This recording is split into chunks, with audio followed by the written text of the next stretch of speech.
Bien le bonjour. Il y a quelques temps de ça, j'ai eu l'idée de faire cette vidéo parce que ça fait maintenant environ 2 ans que j'avais traité le sujet. C'était avec mes profs, on devait faire une sorte de revue scientifique où on parlait d'un sujet qui nous tenait à cœur et qu'on devait travailler sur ce sujet. Et comme vous l'avez compris, du coup, le sujet qu'on a traité, c'était la pilule contraceptive masculine. Et je me suis dit finalement, ce serait super intéressant de vous en parler en vidéo, de vous montrer un petit peu ce que c'est que ce projet. Alors bien évidemment, je ne vais pas rentrer dans les détails scientifiques parce que sinon je vais vous perdre totalement. Mais donc du coup, je vais simplement vous parler de la pilule contraceptive, où on en est, qu'est-ce que c'est exactement et surtout où est-ce qu'on va avec cette pilule. Parce que ça fait plus de 50 ans maintenant que la pilule contraceptive c'est vraiment pour les femmes. On considère que c'est totalement féminin et d'ailleurs ça a été une révolution pour la femme quand la pilule contraceptive a été mise sur le marché parce que grâce à elle, elle a pu vraiment être émancipée et avoir une vie sexuelle libre parce que du coup elle pouvait avoir des rapports sexuels, gérer leur sexualité et ne pas forcément avoir des enfants, peu importe où elles allaient.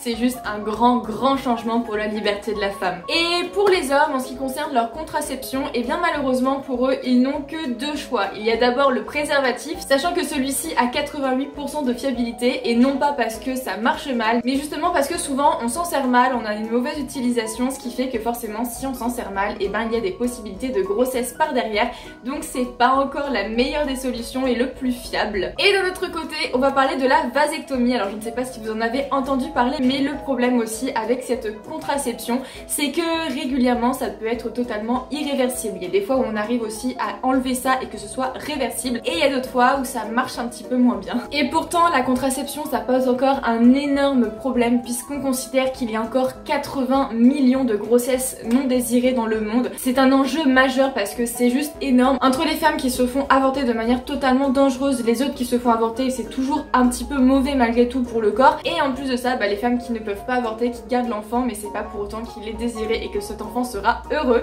C'est pour ça qu'il faut absolument qu'on arrive à faire évoluer les choses en ce qui concerne la contraception. Et justement, on arrive 50 ans après avec un monde qui a évolué, des mœurs qui changent quand même un minimum, et donc du coup les hommes se sentent un petit peu plus responsables avec tout ce qui est contraception, décider de faire des enfants ou non, et donc ils veulent partager la responsabilité qu'avait la femme à la base toute seule, c'est-à-dire faire en sorte de ne pas avoir des enfants, donc faire attention à chaque fois à prendre sa pilule, etc. Et en plus de ça, ce serait pas plus mal de partager les effets secondaires parce que forcément, s'il y en a pour l'un, en général, il y en a pour l'autre. Et donc ça fait maintenant une dizaine d'années qu'on est en train de rechercher justement comment faire une pilule contraceptive masculine qui marche. Pendant longtemps, ça n'a pas été possible parce que les effets secondaires sur la pilule masculine étaient vraiment trop énormes. Avant, on pensait que pour la contraception, on allait mettre un surplus de testostérone, mais ça faisait beaucoup trop d'effets secondaires dangereux, avec notamment une grosse inflammation du foie, et il faut absolument pas rigoler avec ça. Donc du coup c'était même pas possible d'imaginer de faire une contraception sur le long terme qui allait pouvoir se retrouver sur le marché. Et puis en 2018, et c'est à la date justement à laquelle j'ai fait mon article, on a découvert une nouvelle molécule qu'on appelle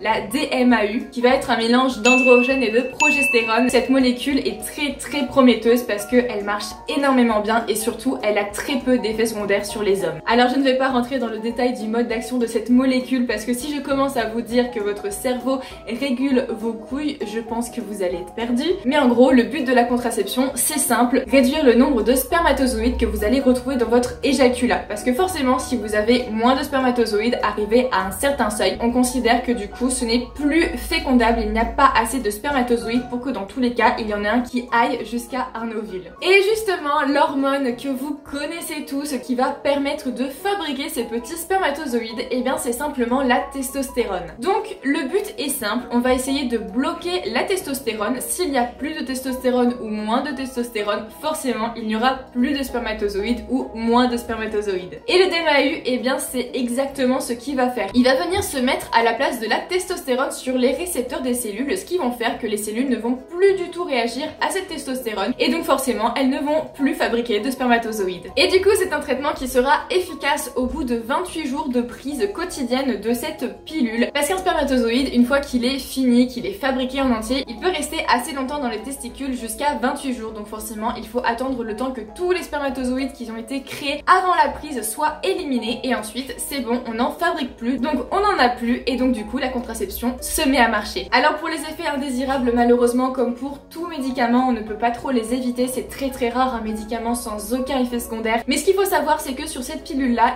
finalement les effets secondaires ne sont pas bien différents que ceux qu'on retrouve chez la pilule contraceptive féminine, puisque les grosses lignes qui vont venir apparaître, ça peut être des maladies cardiaques, ça aussi c'est un problème qu'on peut retrouver chez la pilule pour les femmes, et surtout on peut retrouver une baisse de libido. Sur l'échantillon des hommes qui ont testé cette pilule contraceptive, il y a 11% qui considèrent que leur libido a vraiment baissé après la prise de cette pilule. Ce qu'on s'est rendu compte aussi, c'est que avec cette prise, le taux de testostérone va baisser énormément et va devenir très faible. Et ça sur le long terme, et ben malheureusement on ne sait pas encore quelles conséquences ça va avoir réellement sur l'homme de manière générale, parce que souvent quand il manque de la testostérone, et bien on voit apparaître des signes féminins comme des développements au niveau des seins, etc. Mais du coup ça c'est à voir sur le long terme si ça fera vraiment cet effet là ou pas. Mais pour que tout se passe bien, il faut que non seulement d'un point de vue scientifique la pilule soit vraiment bien mise au point, et il faut surtout que dans les mœurs de manière générale de la société, qu'on soit prêt à venir accueillir cette pilule. Parce que pour tout le monde, clairement vous allez demander à tout le monde, si vous leur parlez de pilule, ils vont tout de suite vous dire que ce sont pour les femmes, et ça il va falloir se l'enlever de la tête que c'est que les femmes qui peuvent prendre la pilule. En plus de ça, il y a beaucoup d'hommes qui pensent que le fait de prendre la pilule va leur enlever leur virilité. Alors clairement c'est une idée reçue, je ne vois même pas comment c'est possible, déjà il faudrait bien savoir ce que c'est la virilité. Enfin bref, on ne va pas rentrer dans ce débat, mais ça veut dire que non seulement la pilule va devoir se frayer un chemin à travers les contraceptions qui existent d'ores et déjà, et qu'en plus de ça, eh bien elle va devoir se frayer un chemin dans les esprits de tout le monde pour pouvoir être prise. D'ailleurs la CSA a fait un sondage pour justement savoir où on en était dans la tête des gens, et 61% des hommes qui ont été interrogés se disent prêts à prendre la pilule contraceptive. C'est un chiffre qui est vraiment positif parce que ça fait largement plus de la moitié des hommes qui se sentent prêts à faire le pas, et ce serait juste génial, mais on verra quand la pilule sera vraiment mise sur le marché si ces chiffres sont vraiment vrais. En plus de ça, et bien pour que cette pilule contraceptive masculine puisse vraiment bien apparaître au sein de la société, ce ne sont pas que les hommes qui vont devoir faire un effort de compréhension et justement se dire qu'ils peuvent prendre la pilule, ça va être aussi aux femmes à les laisser la prendre. Parce que ça va être extrêmement compliqué de laisser cette responsabilité aux hommes, sachant que pour un seul oubli, la conséquence peut être énorme, et cette conséquence c'est surtout la femme qui va la vivre, puisque eh bien une grossesse, on peut pas dire que ce ne soit pas féminin. Donc il va y avoir un énorme travail de confiance, parce que si quelqu'un veut faire un bébé et que la femme n'est pas consentante et que d'un coup il arrête de prendre la pilule pour que justement elle tombe enceinte sans qu'elle le veuille, il y a plein de choses comme ça qui fait qu'il va devoir y avoir une confiance extrême qui existe déjà dans l'autre sens, puisque bah l'inverse existe aussi. S'il y a une femme qui veut faire un enfant et que le conjoint n'est pas d'accord, et ben elle peut le faire aussi, et il se retrouve aussi quand même avec un enfant, on va dire, dans les bras. Mais donc tout ça, ça va être une question de responsabilité, de confiance, d'acceptation, et il va falloir encore un long chemin à parcourir pour que tout ça puisse rentrer dans l'ordre. Mais pas de panique, puisque il faut d'abord que les essais cliniques se terminent, et comme je vous l'ai dit, il faut qu'on fasse les essais sur le long terme. Donc ça veut dire qu'on va attendre encore au moins une dizaine d'années pour être sûr que la pilule contraceptive n'a pas trop d'effets secondaires trop dérangeants, pour qu'ensuite on puisse la retrouver réellement sur le marché. Alors d'ici là, on a largement le temps de se préparer à la question, mais c'est pour ça aussi que j'ai décidé de vous faire cette vidéo, parce que même si ça arrive que dans 10 ans, c'est dès maintenant qu'il faut commencer à y réfléchir, et justement à savoir qu'on a cette possibilité là qui va arriver, et qu'il ne faudra pas encore attendre une vingtaine d'années pour qu'on se décide enfin à la prendre. D'ailleurs j'aimerais énormément en commentaire que vous me dites si vous êtes prêt ou pas à justement voir cette pilule contraceptive arriver sur le marché. Si vous êtes un homme, est-ce que vous êtes prêt à la prendre? Si vous êtes une femme, est-ce que vous êtes prête à justement déléguer cette responsabilité et laisser votre conjoint le faire, ou votre futur conjoint, vous m'avez comprise. Bref, j'espère que cette vidéo vous a plu. Moi ça m'a fait vraiment comme d'habitude très plaisir de la faire, parce que je trouve que c'est un sujet qui est extrêmement important et intéressant. Je vous invite à venir vous abonner sur ma page Instagram, puisque si vous voulez en savoir toujours un petit peu plus avant les autres, etc., et bien je dis tout sur Instagram, c'est simple, donc allez me suivre si vous voulez sur mon Instagram, et je vous invite aussi à vous abonner et à mettre un pouce bleu en l'air si la vidéo vous a plu. Comme d'habitude ça m'aide énormément et ça m'aide aussi à continuer, donc un grand merci déjà pour tout. Et sur ce, moi je vous fais plein de bisous, et surtout portez-vous bien.